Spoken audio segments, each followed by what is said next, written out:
Welcome, and this is one of three parts I'm going to do over the next week, over the next actually 2 more weeks.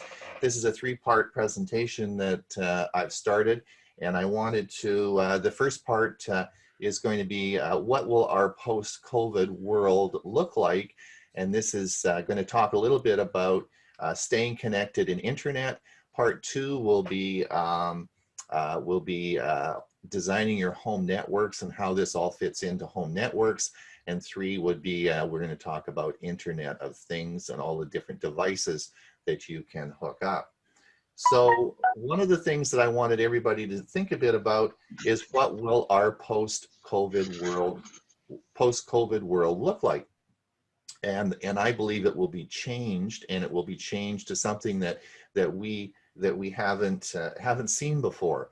In fact, CES, which is the big electronics trade show, announced this last week that it's going to be a virtual conference now next year instead of being in Las Vegas. I think the changes occurring in the last 3 or 4 months will probably be with us forever. And in fact, the way we communicate and the way we do conferences and the way we do meetings will all change. Now, and will change. Now, the issue will be, the importance will be, of course, staying connected.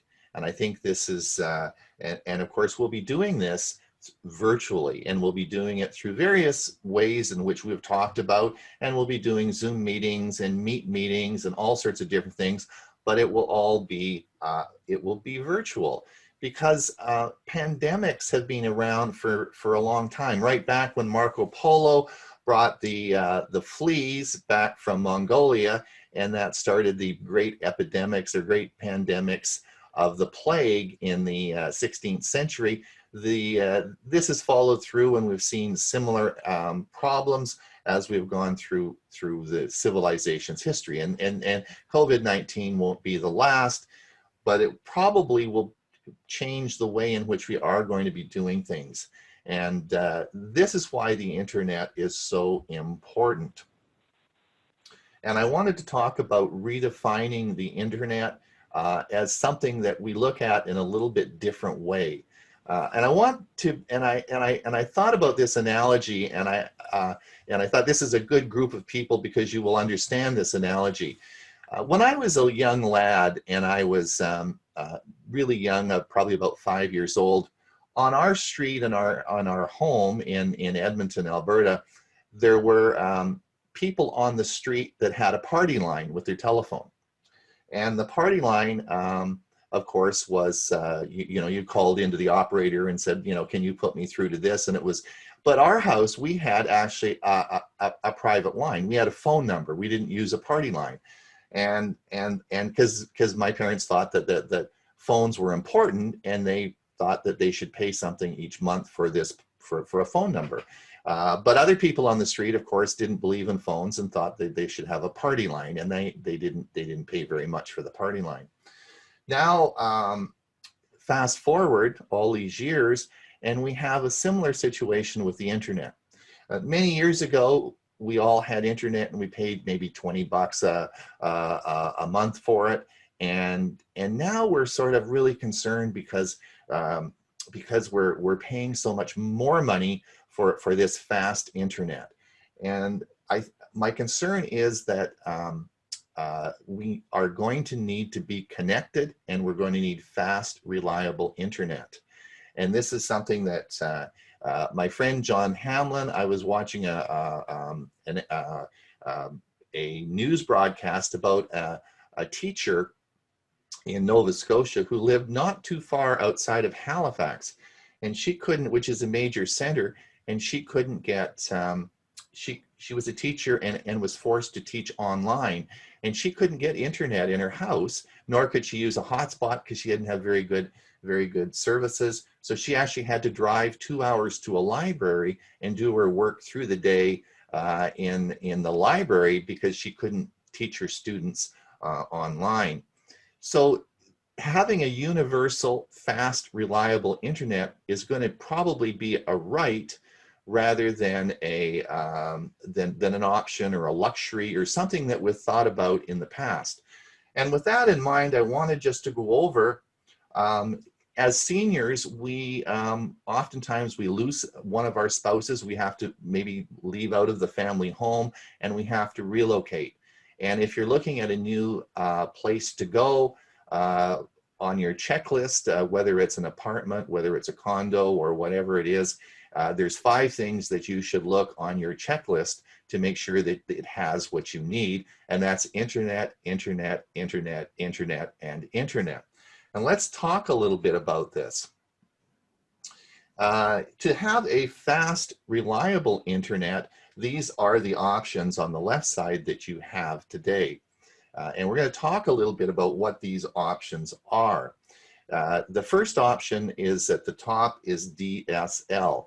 Now, DSL is an old technology that's been around for 25, 30 years.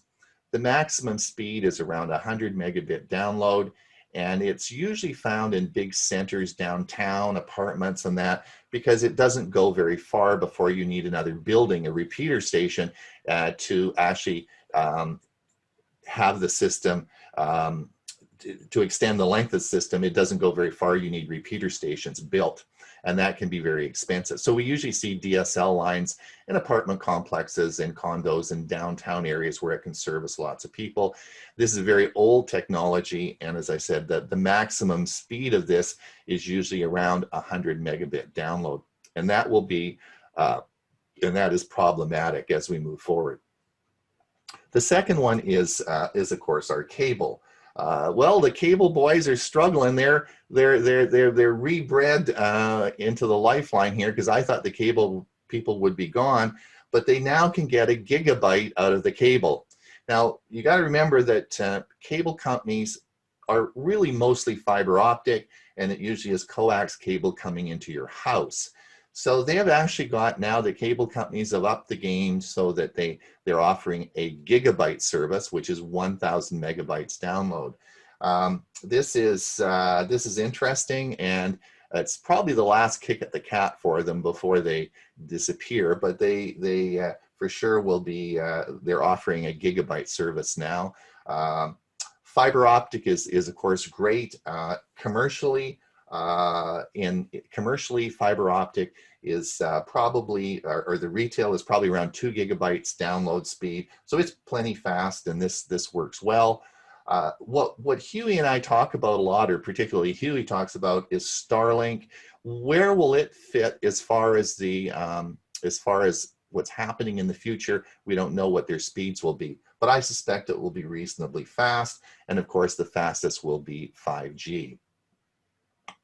Now, with a gigabyte connection, we have increased reliability. We have lower latency. We have certainly a new level of entertainment that we'll be able to offer. You will have options of everybody in your condo or apartment complex will be able to get equal distribution, and they will have matching upload and download speeds, because with the cable, particularly if it's a 1 gigabyte download speed, the upload speed is often a lot slower. And to give you an example here, I put, if you have a 2-hour movie, 2-hour HD movie at 5 megabit per second download, will take 72 minutes. At 20 megabit per second will be 32 minutes, and 1 gigabit will be 25 seconds. So, makes a big difference. We're going to talk a little bit about 5G, but fixed-base 5G. Fixed-base 5G, of course, has a tower. This would be on the bottom left-hand corner here. You'll see the cell tower here, and it will have an aerial, and it will have a direct line of sight to your house. There will be an antenna on top of your house, and then there will be a cable coming down to your modem, and then it will run through your router and so on and so forth. But this is called a fixed base, and this will be, it should have the potential of being over 5 gigabits per second. So that's pretty good. I want to just play you a little video clip. Those of you who saw my video on 5G, I've been talking about 5G for a number of years now, and those of you who saw my video clip on 5G will remember the old fold up type of antenna that went on top of your house to connect to the 5G. And I want to just play this. I downloaded this yesterday from Verizon, and this is the new system that's there. So watch this. Setting up 5G home internet is quick and easy. With self-setup, you don't need to wait for an appointment with a technician. Within 2 days, we'll send a box to your home that has everything you need. You'll just need a smartphone to download the My Verizon app, and our step-by-step experience will guide you through the finish line. The first step will be to attach the 5G home receiver on a window, and the app will highlight where the strongest signal covers your home. Once you've found a window with strong signal, you'll check that it can open at least 8 inches and make sure you can easily access both sides of the window. Then you'll make sure there's an outlet nearby and give your window a quick clean. After you place the receiver on the window, you'll unbox the voice-enabled 5G home router. Use the app to pair the receiver with the router. From there, you'll check the speed of your connection by running a quick speed test. If you would like to extend your coverage, you'll have the option to purchase your choice of Wi-Fi extender. The app will help set it up. Finally, you'll personalize your network credentials and set up Alexa voice control for the router. If you have any issues setting up the hardware or connecting the devices, you'll have 30 days free, 24/7 setup support with our expert technicians. Enjoy 5G fast internet with 5G Home. So the technology is certainly changed and even got easier to install. Of course, with Starlink, so that will actually fit on a window, and it's going to be quite easy and you won't need an aerial on top of your house. This will all be done from within inside the house. However, with Starlink, you will need an aerial on the top of your house or somewhere where it can receive the signal, and that can be problematic. So let's talk a little bit about, suppose you decide that you want to go and you're going to live in an apartment. You're going to sell your home and you're going to live in an apartment, and now you talk to the condo people, or the apartment manager says, oh, don't worry about it. You say, what about the internet? Oh, he says, don't worry about it. We have fast DSL computer lines. And so the first thing you need to know, because you're a Tech for Senior, is DSL's 30-year-old technology. It's very slow. This is a bad situation. And if you were working or you wanted to continue doing types of stuff that maybe you're doing a lot of online work, the last thing you want to do is move into an apartment and you can't get a good, reliable internet. And you can imagine the building over here to the left, and I purposely put this building in here because there are no balconies. There's no way in which you can put any aerials. Suppose you couldn't get a hotspot where you could get more speed, and you were stuck with what was in the apartment as their old DSL system. And remember, 100 megabits is a very fast, efficient system. A lot of these old apartments have poor connections, and coming out of the wall, you may be getting 20 or 30 megabits, which might not be anywhere near what you need, and you're stuck. And some people might even try to put an aerial on the outside, which I sort of portrayed here.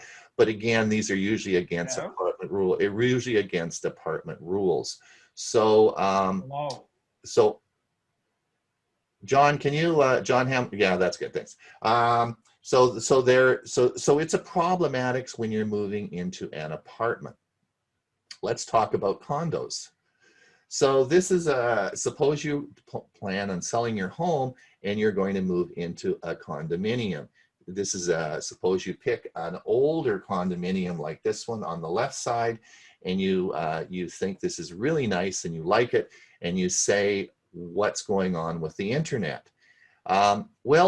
Maybe there's people in this building, and maybe it's the majority who don't own computers, are not interested in the internet, and have a different priority on life than you do. And now you are into a strata, you're into management, and at the first management meeting, you bring up with the strata that the internet, you really want some internet. Well, now you have to convert everybody in the strata. A lot of times there's a lot of infrastructure that has to be built into putting in a fast internet for this. And so you may be putting yourself into a situation which would be really a sad situation. So again, you need to thoroughly research your internet options, because it may not be easy once you get into one of these establishments to have a fast connection. This is called a park model. This is what we live in Arizona, and this is a new one, and I put this in so you could see that how it lifts up and you can get underneath. Now, Jim Copeland and I spent a lot of time at Silver Ridge, and I'm sure Jim will attest to this. What happened in Silver Ridge is they had an old DSL system that they decided to stop using, and that they were going to run a cable system from Cox Cable for internet into all these homes. Well, that would run through the existing coaxial cable that was underneath. And most of the homes in Silver Ridge were 25, 30 years old, which meant they had underneath of these units was old cabling. When Jim and I would go underneath, we'd see, you know, someone had decided to run a cable from one room to the other. They had 100 feet of cord. They just would drop the cord on the ground and run the connector up through the floor. The connectors were rusted. It was a really big disaster. And, you know, when we had basically almost all the homes in the park had to have all their coax cabling taken out with proper connectors and proper stuff done. And Jim and I certainly saw a lot of bad cabling under those units. So so again, cabling is important if you're looking at running an efficient system. This is my house. This is if you look up on the top left, you'll see this is the I actually am fortunate. TELUS, which is our telco company, has fiber optics right to the front door here, and also in this box is Shaw Cable, which is the cable provider. If you see, this is the side of my house here, and you'll see what I did is I ran conduit, this white pipe, all the way under and out to the cable box, and the cable line comes through under the sidewalk here up into this conduit. It then comes into my crawl space, and it comes over up into my office here, and it's one line. There is no splice. I splice it in the office, and the first splice goes right to my cable modem, and then through the router, and then on the left side it goes to all the televisions in the house. So the first splice is right to the modem. And so this has worked well, and I have a very fast, reliable internet. And that's what. So that's why I think that we need to redefine the internet. It is now not something that's it's part, like it's like water. It's like electricity. It's one of your utilities that's going to be a major part of your life as we move forward. And there will be lots of new technologies to keep a fast, reliable internet for you. And you're going to need that, because to communicate, we're doing it today on Zoom. Many people have trouble with Zoom. They get dropped off of Zoom. The Zoom connection may not be the Zoom. They may not be able to do Zoom very well, and this is all related to a poor or unreliable internet connection. So that's so next week we're going to talk about home networks and how to set those up, and what a router is, and what's 2.4 versus 5 gigahertz, and we're going to get into some of the technicalities. But you have to have a good, reliable internet before you can start to do some of the things we're going to talk about next week. And I would encourage everybody to really explore the fixed base 5G, which is really in most of your centers now, and you should be looking at that. And all of them will have, all the companies will have something similar to Verizon's. It's a good question. I had a situation though where one of my neighbors had done a parody of a song and wanted to share it with some of her friends. And she did it as an audio, just like karaoke, just sang the song. and she wanted to post it on Facebook. Do you know that Facebook does not have a way for you to upload audio? You can upload video and you can upload pictures, but you can't upload audio. So I went looking for some ways around that, and that's what I'm going to talk about here, and then I'm going to show you Audacity as a program. So if you want to post some audio one way on Facebook or some of the other services as well, one way is to host it yourself. If you have your own website, you can put the video, or I'm sorry, the audio file on there and then link to it and then show it and put it on and upload it to Facebook and have a link back to it. Another way is if you have Dropbox, you can put it in Dropbox and make a link to it in Facebook, and it will go out and get that file. The problem is if you should ever delete it from Dropbox, it's gone from Facebook and no one can use it. Then I went looking, and there's a program, and there are other ones as well, but SoundCloud was the one that I chose. And what SoundCloud is a place where you can record audio. You then upload it to SoundCloud. They give you the storage area, and you have, it's somewhat limited for free, but you can subscribe to them as well for a cost. And you can leave it there and then point to it from Facebook, and that way you can share it.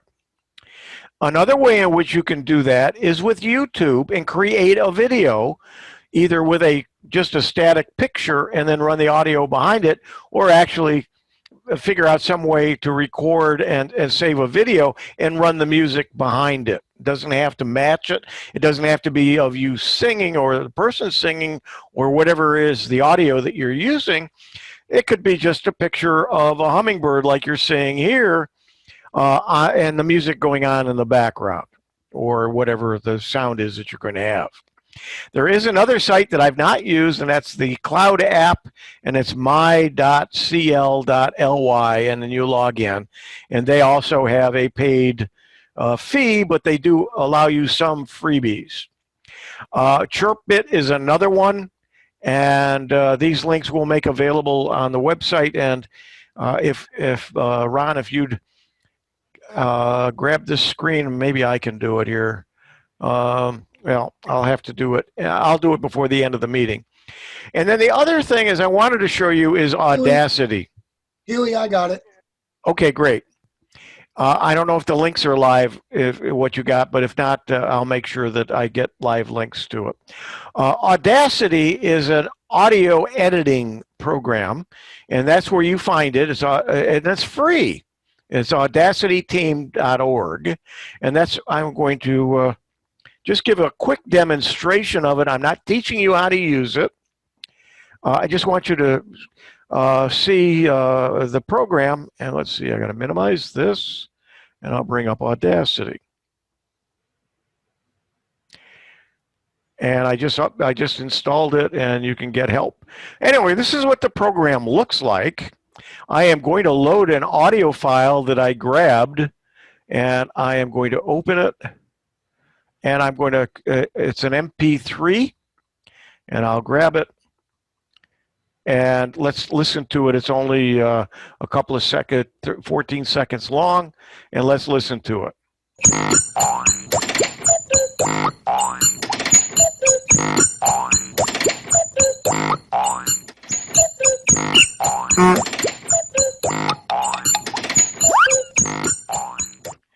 Well, whoops.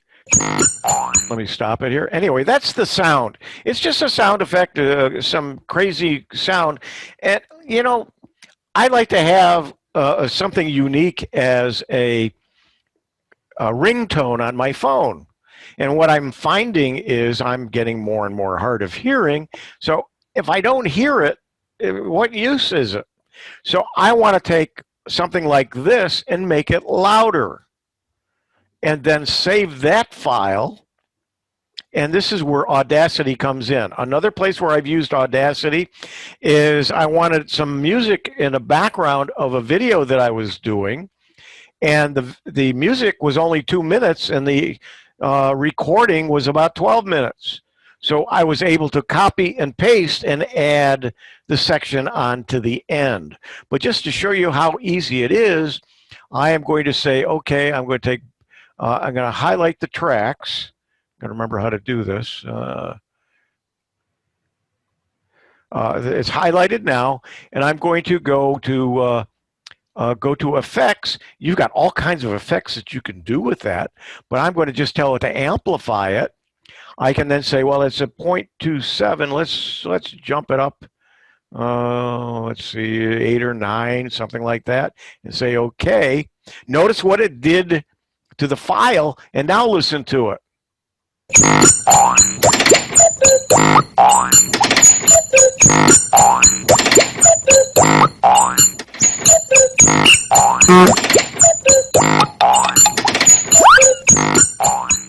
That certainly will annoy people around you when your phone rings.